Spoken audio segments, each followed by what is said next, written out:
gente, muito bom dia. Hoje, quarta-feira, 1º de abril, para você que está aí acompanhando a programação da TV Mar.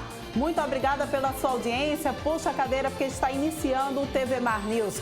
E para você que precisa sair de casa, mas não quer perder a nossa programação, não tem problema algum, é só baixar o aplicativo da TV Mar no teu celular e você vai ficar por dentro de tudo o que está acontecendo aqui na nossa programação. E a gente também está passando ao vivo no portal Gazeta Web, então acesse o portal www.gazetaweb.com e além de você ficar por dentro de toda a nossa programação, você também vai poder ficar muito bem informado sobre tudo o que está acontecendo aqui no nosso estado, no país e no mundo inteiro. Gente, olha só, a gente já inicia o programa de hoje passando uma informação bastante importante para você que está acompanhando aqui a gente. Alagoas registrou a primeira morte por coronavírus. A informação foi confirmada pela Secretaria Estadual de Saúde ontem. A vítima é um acreano de 63 anos que morava aqui no estado há 6 anos e não tinha histórico de viagem. Ele estava internado com respiração artificial na UTI da UPA do Trapiche. Aqui em Alagoas já são 18 casos confirmados e 343 casos suspeitos até a noite de ontem. Gente, essa confirmação dessa morte levantou, na realidade, uma polêmica muito grande. Alguns médicos que estão na linha de frente nessas unidades de atendimento do coronavírus reclamam pela falta de teste. Eles informam que muitos deles chegam pacientes que têm os sintomas do coronavírus e eles, para o protocolo, respondendo então ao protocolo, pedem para que essa testagem seja feita, mas essa testagem é negada. E a gente, pela CIEVES, inclusive, a gente vai conversar nesse momento, ao vivo, por telefone, com o presidente do Sindicato dos Médicos aqui em Alagoas, Marcos Holanda. Marcos, bom dia, tudo bem? É Porlane. Oi, Ferran, bom dia. Bom dia a você e a todos os seus telespectadores aí da TV Mar. Então, Marcos, a gente recebe então essa informação, né, de que os médicos estão sofrendo muito com esse impasse, de que eles recebem pacientes com sintomas do coronavírus e têm essa dificuldade em fazer o teste. Vocês têm recebido, de fato, como é que a gente pode dizer, alguma denúncia aí no CIMED decorrente a isso? Então, nós temos recebido no nosso dia a dia, apesar de até então a gente não ter feito nenhum reclame, mas com uma colega ontem já se pronunciou e pediu até que não se revelasse a sua identidade, aí cai para a gente, né, realmente, porque há uma quantidade grande de colegas atendendo, e estamos na linha de frente, né, no atendimento à Covid-19. Então, a nossa preocupação é exatamente isso, porque tem muitos colegas que têm contato e pode estar contaminado, entendeu? Então, ele pode ficar assintomático e se não tiver os devidos cuidados, não tendo EPIs, que é o material de proteção individual, pode ser um vetor de contaminação a um grande número de pacientes. Então, esse é mais um problema, né, que os médicos que estão aqui na linha de frente lutando contra essa pandemia nas unidades de saúde aqui do nosso estado têm enfrentado, a falta de EPI. Nós temos, porque a gente sabe, obviamente, que é uma questão mundial, né, a sua falta. Mas, assim, falta também, muitas das vezes, a gente vai acreditar, dos seus gestores, a falta de programação, né? Há possíveis, não pandemia, mas as coisas que vinham de epidemia, tipo H1N1, que era já para proteção, então já tem o seu estoque, já tem uma programação adequada para isso. A gente, obviamente, não quer criar um viés político em relação a isso, mas que tem faltado, realmente tem deixado muito a desejar, tanto na rede municipal como estadual, a questão do material de proteção individual. Entendo. E quanto a essa questão da testagem para o coronavírus, né? Os médicos que têm recebido esses pacientes com os sintomas e têm essa necessidade, então, seguindo todo o protocolo do Ministério da Saúde, Como é que eles têm lidado com essa situação? Eles têm conseguido, de fato, fazer esse pedido e o pedido deles para a testagem tem sido acatado? Então, até há pouco tempo, eu vou dizer há uns 10 dias, estava antes do laboratório aqui de Marcelo Larsen estar funcionando, nós tínhamos uma congestão muito grande. Nem nos serviços privados o pessoal fazia coleta, mas os laboratórios de São Paulo e a rede hospitalar de lá não estavam recebendo mais. Ou seja, era coletado, mas não tinha como mandar e a gente tem um diagnóstico definitivo. Muitas das vezes o diagnóstico era de uma forma clínica, né? O paciente tinha toda uma sintomatologia, porém, laboratorialmente, para dar o diagnóstico final, não foi conseguido. Tanto é que aconteceu com muitos outros pacientes lá atrás. E já depois que veio o Larsen, tem conseguido fazer os exames, porém, aquele paciente que tem uma sintomatologia como dor de cabeça, né, cefaleia, dor de garganta, mas principalmente para fazer a coleta aqueles pacientes que tenham febre.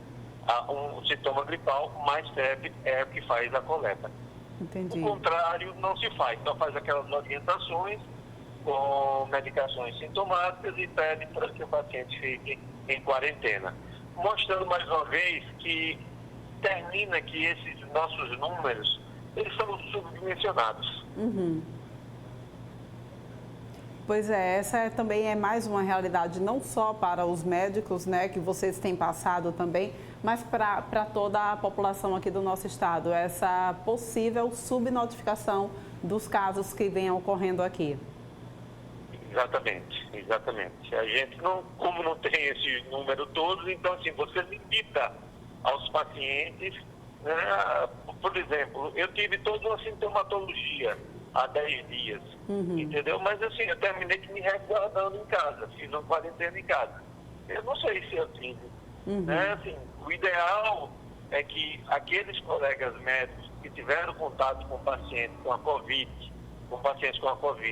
e que tiveram a sintomatologia, pelo menos esses fossem submetidos à realização dos sintomas, à realização dos exames.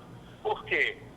Senão pode ser, esse colega médico, pode ser, com a falta de EPI que nós estamos tendo, ser um vetor de um propagador maior da Covid para a população.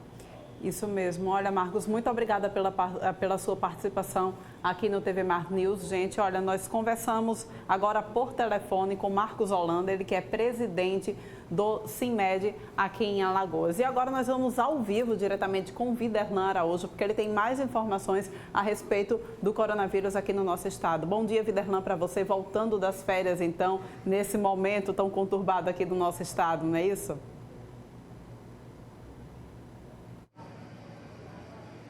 É isso mesmo, Porlane Santos, um abraço para você, ótimo dia para os telespectadores da TV Mar Canal 25, pessoal que nos acompanha em qualquer ponto do planeta pela internet, pelo portal gazetaweb.com. Hoje está completando o 12º dia desde que o decreto foi baixado pelo governador Renan Filho e também com a participação do prefeito de Maceió, Rui Palmeira, que decretou a ordem de fechamento de estabelecimentos e que principalmente aqueles que não são considerados essenciais para poder evitar o aglomeramento, evitar também a ampliação das pessoas que podem se contaminar com o Covid-19, que tem aí levado um susto para todo o planeta e gerado também muitas mortes em determinados países, principalmente na Espanha e na Itália, que são considerados pontos-chave depois da China, onde tudo foi, pelo menos, iniciado. Aqui no Brasil também os números eles não param de crescer. E pensando nessa situação, não só a Prefeitura Municipal de Maceió, também como o governo do estado, definiu através de decreto há 12 dias que alguns estabelecimentos não podem funcionar para evitar exatamente o fluxo de pessoas. E a Secretaria Municipal de Segurança Comunitária e Convívio Social tem reunido também as forças de segurança para poder realizar ações e notificar esses estabelecimentos.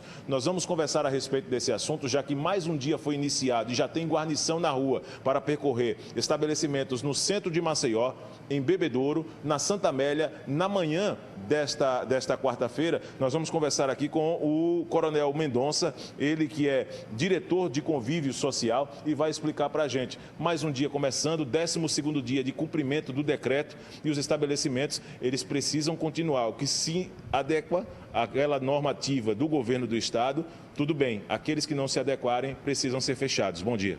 Bom dia, Viderlan. Bom dia, Porlane e telespectadores. Primeiro, em nome do secretário Bolivar, agradecer a oportunidade de prestar alguns esclarecimentos à população. Como você bem disse, hoje nós completamos o 12º dia e criamos uma força-tarefa que envolve órgãos do município e do estado para que nós possamos, em campo, verificar o cumprimento das orientações que foram postas tanto no decreto do estado como do município. Nesses 12 dias que nós estamos com essa força-tarefa que envolve a fiscalização nossa, a vigilância sanitária, a Centabes em algum momento, a Polícia Militar, a Guarda Municipal, nós já fizemos mais de 350 abordagens a estabelecimentos, tivemos 122 interdições desses espaços que não estavam dentro do decreto e a gente espera que cada vez mais a população se conscientize de que, em primeiro lugar, a saúde e que evitem a aglomeração. É esse o papel nosso, da nossa força-tarefa na manhã de hoje. Coronel Mendonça, esse trabalho que tem sido feito está dentro dos padrões no decreto que foi divulgado há 12 dias. Gostaria que você falasse, porque ainda existem muitas dúvidas, e até empresários mesmo ainda têm dúvidas do que pode e o que não pode funcionar. Por exemplo, passando em alguns locais, nós já percebemos que existe depósitos de material de construção funcionando.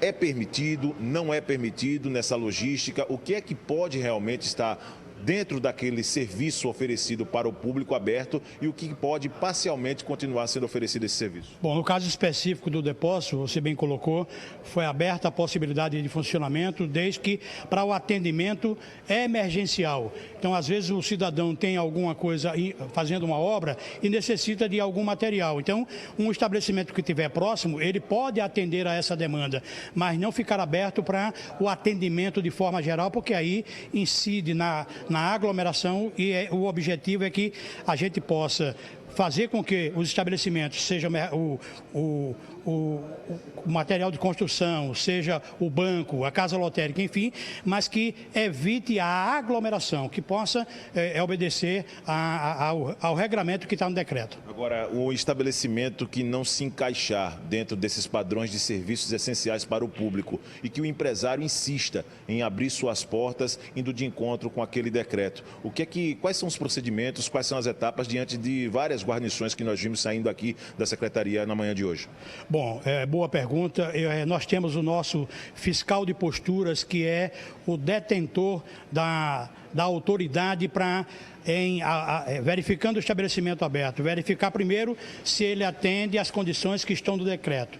Não estando, ele será orientado a fechar, né? E há casos em que nós fazemos a interdição. Ele é lacrado e aí ele buscará os meios legais para a abertura, tão logo seja necessário. Entre guardas municipais e outros agentes de segurança, como o pessoal da Polícia Militar, através da Rádio Patrulha, na manhã de hoje, vi aproximadamente 50 agentes do Poder Público para poder garantir essa normativa, esse decreto. Gostaria que você falasse um pouquinho a respeito também desse envolvimento diário com essas forças de segurança e como tem sido também a receptividade do povo para poder fazer valer esse cumprimento desse decreto. Bom, em primeiro lugar, agradecer às instituições, Polícia Militar, Vigilância Sanitária, a Centabes, a SMTT em algum momento. Então, órgãos que, a depender do nosso trabalho na rua, nós precisamos de um engajamento. O secretário Bolivar, ele pede o apoio e, incontinente, isso é dado, o que mostra a integração de Estado e município nesse combate a esse vírus que vem preocupando a população. Hoje, pela manhã, nós tivemos a saída de 3 viaturas nossas do convívio, uma da Centabes, 2 da Polícia Militar, 2 da Guarda e uma da Vigilância Sanitária, com mais de 50 homens no total.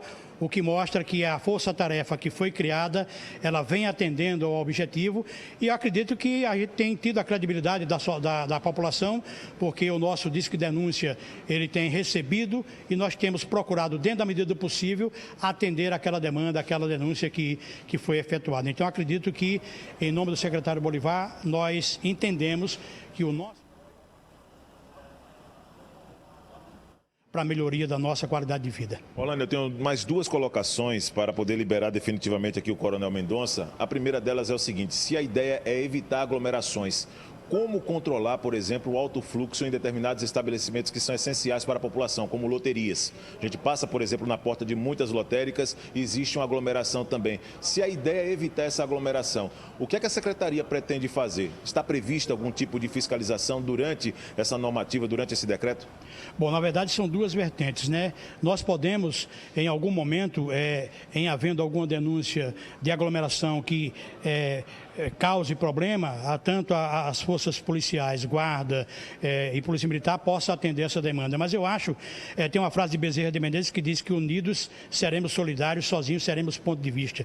Eu acho que o proprietário do estabelecimento, ele tem um papel, a sua responsabilidade social de ajudar nesse processo, né? De fazer com que seja respeitada a distância de 1 metro, mais ou menos, para que cada pessoa possa ser atendido e dar as condições para que o cliente possa chegar ao seu estabelecimento e ser atendido da melhor forma possível. Então, são duas junções que a gente precisa cada vez mais integrar. Teve alguma resistência até agora durante as ações? Não. Na verdade, assim, há algumas inquietações, mas quando se é colocado que não está inserido dentro do decreto, a gente tem tido uma boa receptividade. Aqueles que não entendem são interditados. Coronel Mendonça, ele que é diretor de Convívio Social, Orlando Santos, explicando as ações que a Secretaria está desenvolvendo em cumprimento do decreto que hoje completa o 12º dia que o governador Renan Filho e o prefeito de Maceió, Rui Palmeira, adotou para poder garantir a segurança da população, preservando exatamente a ideia de quarentena que hoje se coloca para poder evitar a propagação mais acelerada do Covid-19 nos casos de coronavírus que tem tomado conta do mundo. E aqui em Alagoas o procedimento atinge o 12º dia com mais uma operação que está sendo realizada no centro de Maceió e na parte alta da nossa capital. Daqui a pouco eu volto pelas ruas da capital alagoana, ao lado do repórter cinematográfico Márcio Andrei, na sequência do TV Mar News. Muito obrigada pelas suas informações, Viderlan. Daqui a pouquinho a gente volta a se encontrar então e a gente vai agora para um rápido intervalo, mas não sai daí, porque a gente vai voltar daqui a pouquinho para falar como superar o fim das relações. A gente já está aqui com a nossa psicóloga Larissa Roster, que vai conversar com a gente sobre esse tema. Eu volto já.